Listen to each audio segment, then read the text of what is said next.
হ্যাঁ, গ্যাস শেষ হয়ে গেছে, এবার বুকিং করলে 25 দিন বাদে পাওয়া যাবে, সেই জন্য রান্না করা অসুবিধা হচ্ছে, ওই জন্য কাঠের উনুনে রান্না করা হচ্ছে। বুকিং করতে পারছেন আপনারা? না, বুকিংও অসুবিধা হচ্ছে। আচ্ছা, এখন কি মানে স্কুলের বাচ্চাদের কি কাঠের জালেই রান্না করা হচ্ছে? হ্যাঁ, কাঠের জালেই হচ্ছে, নাহলে খুবই তো অসুবিধায় পড়ে যাচ্ছি আমরা। আপনারা জানিয়েছেন, শিক্ষককে জানিয়েছেন, প্রধান শিক্ষককে এগুলো? হ্যাঁ, কোনো এখনো কোনো সুরা হয়নি এখনো? না, কিছু শুরু হয়নি।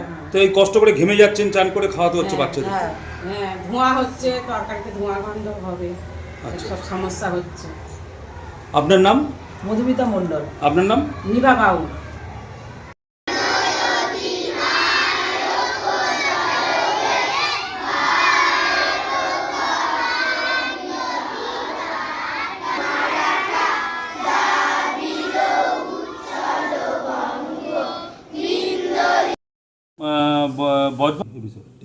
বাচ্চাদেরও খেতে দেবে না বিজেপি সরকার, তার এটাই একটা কারণ।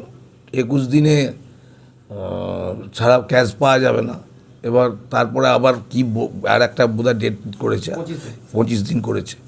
এবং আমার কাছে প্রশ্ন যে পশ্চিমবাংলার বাচ্চাদেরও খেতে দেবে না মোদী সরকার, 60 টাকা করে গ্যাসের দাম বাড়িয়ে দিয়েছে। এবং যেগুলো সবচেয়ে বড় ব্যাপার, মিড ডে মিল স্কুল আছে, তারপর ধরুন মিড ডে মিল স্কুলে খুব ওটা সেন্ট্রাল গভর্নমেন্টের প্রজেক্ট তৈরি, কিন্তু সেসব জায়গায়ও তো গ্যাসে অনেক জায়গায় রান্না হয় আমার ব্লকে, তারাও পাচ্ছে না গ্যাস। এবং তাছাড়া আমাদের স্কুলে প্রায় অনেক জায়গায় গ্যাসের ক্রাইসিস দেখা দিয়েছে। প্রায় আমরা প্রশাসনিকভাবে দেখছি কিভাবে কি করা যায়। আমাদের মাননীয় মুখ্যমন্ত্রী তো কাল মিটিং করেছেন, মিড ডে মিল বন্ধ করা যাবে না। আমরাও প্রশাসনিকভাবে কালকে বসেছিলাম, বিডিও, আমি, আইসি থেকে শুরু করে আমাদের প্রশাসনিকভাবে বসেছিলাম, যাতে প্রত্যেকটা, এবং এস সার্কেল ইন্সপেক্টর যে স্কুলের আছে আমাদের, সবাই মিলে বসেছিলাম প্রশাসনিকভাবে বসে, যাতে এলাকার মিড ডে মিলটা সচল থাকে, চালু থাকে, তার জন্য আমরা ব্যবস্থা নিচ্ছি। শিক্ষকরা বলছিল যারা হবে না তো, এই তো ষড়যন্ত্র। ভোটের আগে যা খুশি করছে এরা, এসআইআরের নামে জেনুইন ভোটার, একটা অক্ষর বাদ হয়েছে, ব্যানার্জি ইংরাজিতে, বাংলায় বন্দ্যোপাধ্যায়, দুটো লোক, এইসব দেখাচ্ছে। দেখিয়ে অরিজিনাল ভোটগুলোকে বাদ দিয়ে ভোট করার চক্রান্ত চালাচ্ছে। এদের তো কিছু নেই, পশ্চিমবাংলার কোনো সংগঠন নেই।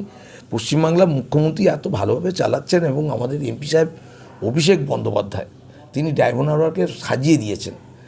অতএব আমাদের কিছু করতে পারবে না। আমরা মানুষের সঙ্গে আছি, আমাদের প্রত্যেকটা মানুষের সঙ্গে যেভাবে আছি আমরা থাকব। এবং আমরা এই প্রশাসনিক বসেছে, কাল দিদিও বসেছিলেন, মাননীয় মুখ্যমন্ত্রীও মিড ডে মিল যাতে সচল থাকে বসেছিল, আমরাও কাল বসেছিলাম, যাতে এলাকার বাচ্চারা খেতে পায় সেটা আমরা ব্যবস্থা দেখে নিচ্ছি। আপনার পুরো নাম? বুচান ব্যানার্জি, পঞ্চায়েত সমিতির সভাপতি, বজবজ 2। গ্যাস বুক করছি, গ্যাস আসছে না, গ্যাস আছে যদি শেষ হয়ে যায় তো কীভাবে রান্না করবো, তাতে বাঁচিয়ে রেখে গ্যাস উনুনে রান্না করছি। মানে এই যুদ্ধ আবহে গ্যাসের দামও তো বেড়ে গেছে, কিন্তু কি করা যাবে, আপনি গ্যাস খেতে তো হবে। গ্যাস বুকিং করার চেষ্টা করেছিলেন? হ্যাঁ, চেষ্টা করেছি, কিন্তু বুক হচ্ছে না।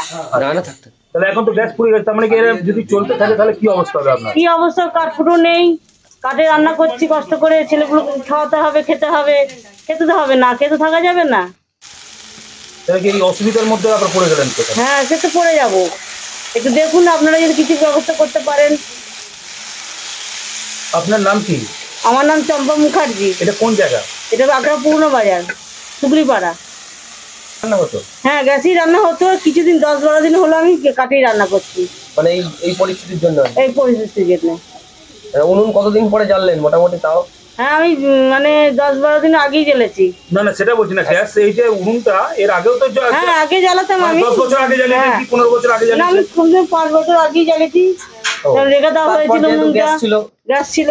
এখন দেখি পাওয়া যাচ্ছে না, বুক করছি, বুক আসছে না, লাইন নিচ্ছে না, যার জন্য আমি বাঁচিয়ে রেখে বাচ্চাদের রাত বিরেতে কাজে কামে যাই, তার বাঁচিয়ে রাখার জন্য আমি কাঠে রান্না করছি গ্যাস বাঁচিয়ে।